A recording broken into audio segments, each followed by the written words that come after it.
we're going to be discussing the differences between portable, rental style generators and the stationary generators. We'll discuss some of the obvious differences, benefits, and where are these babies used.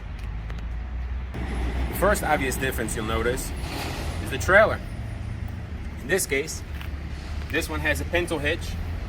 Helps you to get these units from point A to point B much quicker and more efficient.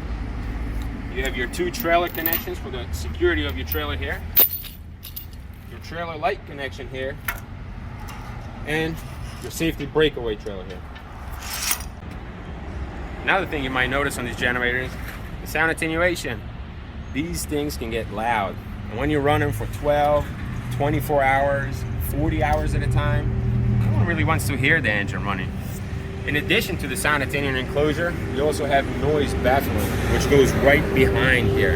And if we open a door, you won't really get to see what's inside, but this whole area here essentially is meant to reduce the noise coming out. Another cool feature that a lot of these portable generators have is your battery disconnect switch, which in this case will be right in here. Let's turn it on and see what we can do. What can this generator do?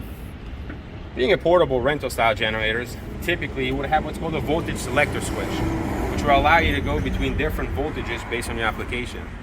Most of the time, you will get two 3-phase voltages, which will be 277 480, 120 240, or you'll get your 120 240 single phase application. On to the next part. This is where your cables are going into. L1, L2, L3, neutral and grounding. If you want to connect them via bare ends, or if you have chem locks, you can connect them the same L1, L2, L3, neutral and ground, and that'll be done right here. Voltage selector switch makes it easy to go from 3-phase applications to single phase.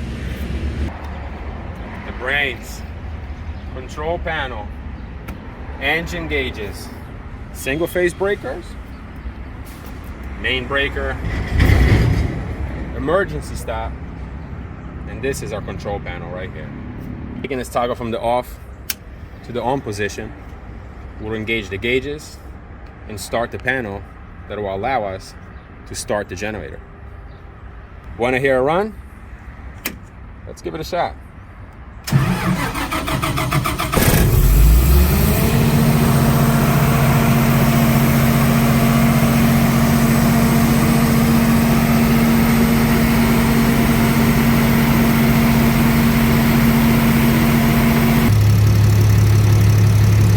Also suggested, after a long usage, to leave the engine running in idle for a little while before shutting it down.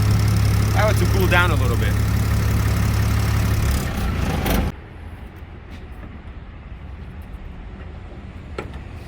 So when you need power and need it fast, portable generators are the solution.